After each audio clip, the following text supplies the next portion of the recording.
Hola a todos, ¿cómo están? El siguiente tema es diagramas de fases. Con lo que hemos visto de métodos de síntesis y de efectos cristalinos, hemos sabido que podemos controlar diferentes propiedades de los materiales, ya sea tamaño de partícula, tamaño de cristalito, o bien propiedades ópticas, magnéticas, propiedades eléctricas o incluso propiedades mecánicas. Sin embargo, el conocimiento de los métodos de síntesis y los efectos cristalinos no es lo único que vamos a poder controlar para las propiedades que queremos. También podemos controlar la composición del material para poder controlar la formación de ciertas fases. Para ello necesitamos conocer lo que es una fase. Una fase tiene las siguientes características. La primera es que debe de existir en una fase la misma estructura o el mismo arreglo atómico en todo el material. De igual manera, también tiene que coexistir con la misma composición y las mismas propiedades en todo el material. Por último, cuando alguna de las características anteriores cambia, se considera una fase diferente y el límite de estas es una interfase. Vamos a verlo. En el ejemplo más sencillo es teniendo un cubo de hielo en el vacío. Este cubo de hielo podrá fundirse para formar agua líquida o incluso podría evaporarse para formar agua en fase vapor. El arreglo atómico en las tres fases es diferente. En uno es un arreglo cristalino, que sería en el sólido. En el agua líquida no tenemos ningún arreglo cristalino y en la fase vapor tenemos los átomos dispersados en el vacío. Justo en el espacio en el que estas tres fases están en contacto, sería una interfase. Esta sería la interfase del agua sólida con el agua líquida y esa sería la interfase del agua sólida con el agua a vapor. De igual manera podemos también tener una interfase de agua líquida con agua a vapor. Para poder entender un poco más sobre las fases, tenemos que ver la regla de las fases de Gibbs. La regla de las fases de Gibbs se escribe de la siguiente manera. F es igual a C menos P más N, donde F es los grados de libertad. Viene del inglés freedom degrees. C sería el número de componentes, que también viene del inglés components. La P sería las fases, que también viene del inglés phases. Y por último, N. N es presión y temperatura. Si tenemos presión y temperatura en el sistema, sería, en este caso, 2. Si únicamente tenemos a la presión o únicamente tenemos a la temperatura, sería un valor de 1. Más adelante lo vamos a ver. Empecemos con F, que es el número de grados de libertad. En muchas ocasiones es complicado entender este concepto, por lo que vamos a definirlo como el número de variables que pueden cambiar sin cambiar el número de fases en equilibrio. También se puede definir como la cantidad de información que necesito para describir al sistema en su totalidad. C, como ya dijimos, es el número de componentes. Este es el número de elementos o compuestos que están en el sistema. Por ejemplo, sería níquel, zinc, agua, H2O, óxido de boro, B2O3, etc. Para el número de las fases, P, tal cual, son las fases presentes en alguna zona o línea o punto del diagrama.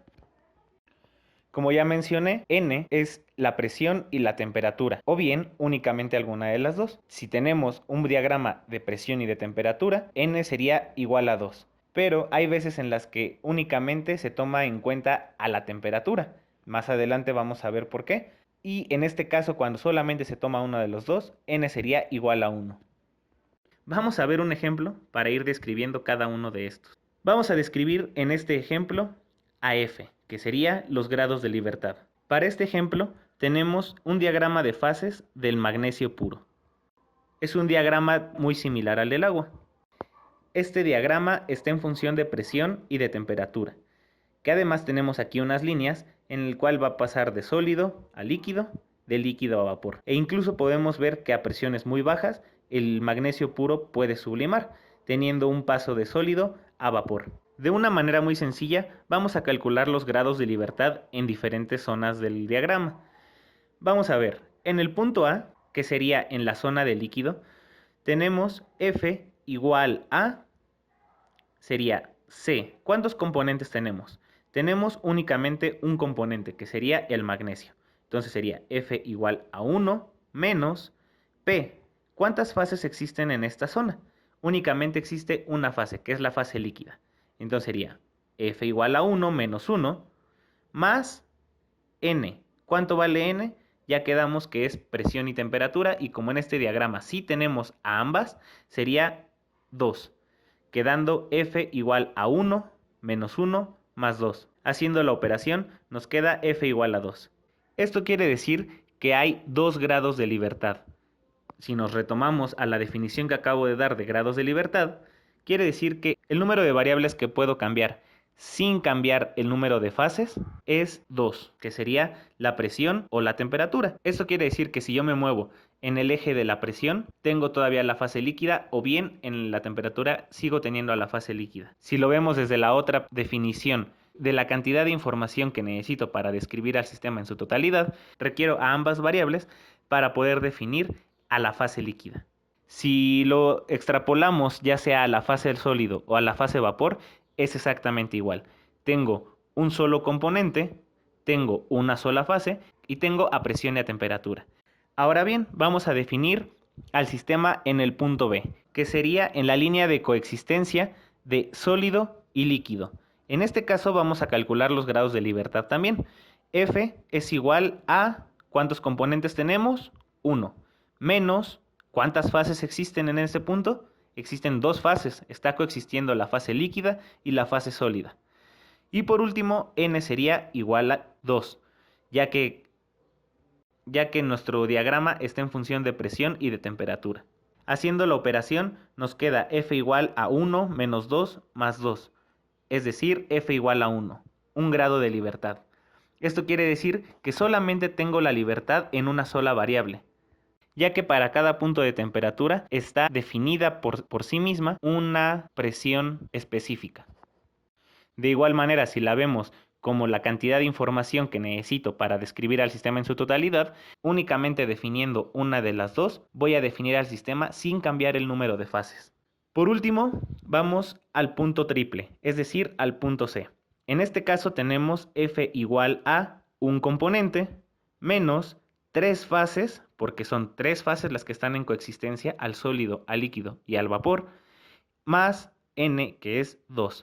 En este caso, F es igual a 0, de tal manera que si yo cambio presión o temperatura, voy a cambiar de fase, cualquiera de las dos que yo cambie. Ok, con esto entendimos un poco lo que es los grados de libertad. Ahora vámonos a prestar atención en el número de fases.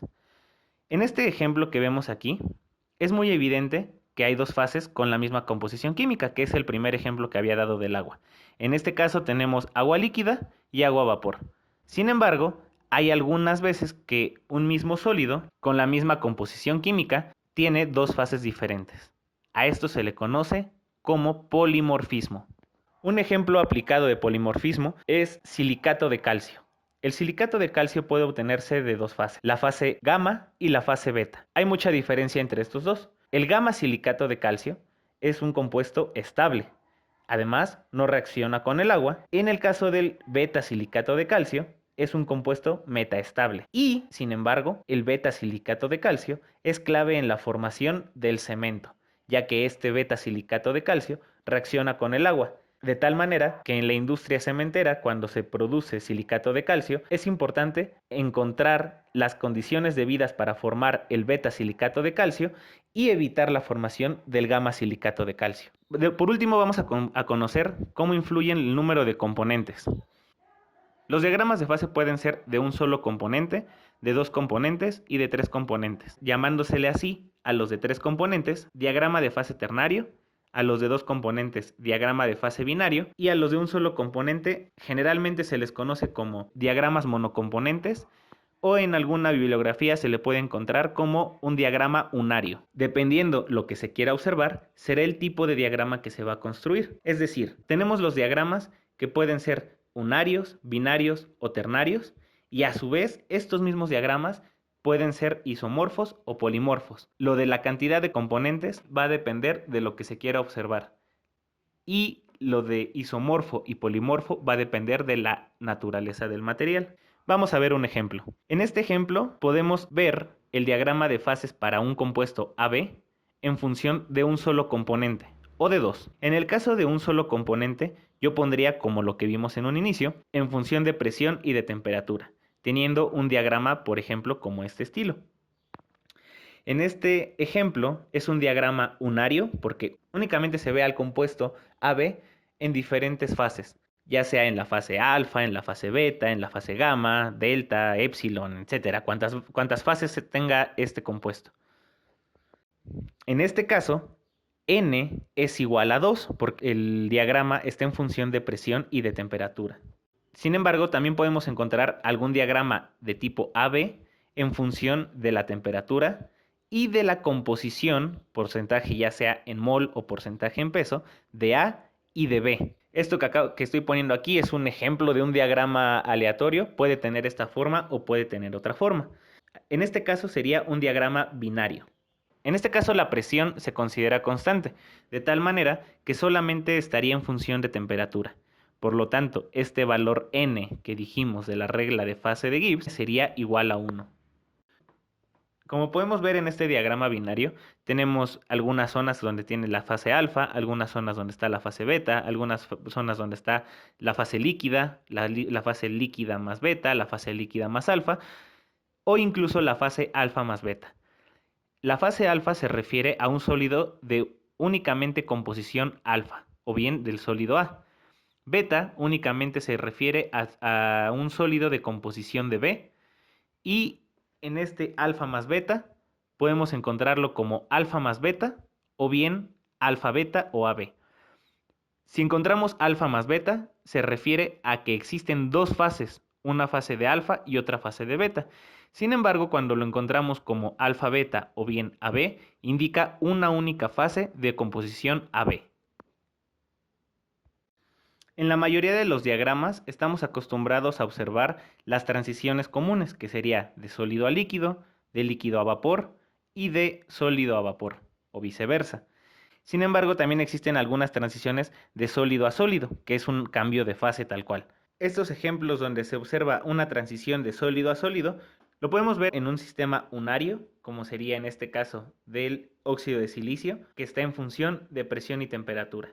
Yo voy a observar únicamente a la fase de óxido de silicio, cómo va cambiando con las condiciones de presión y temperatura.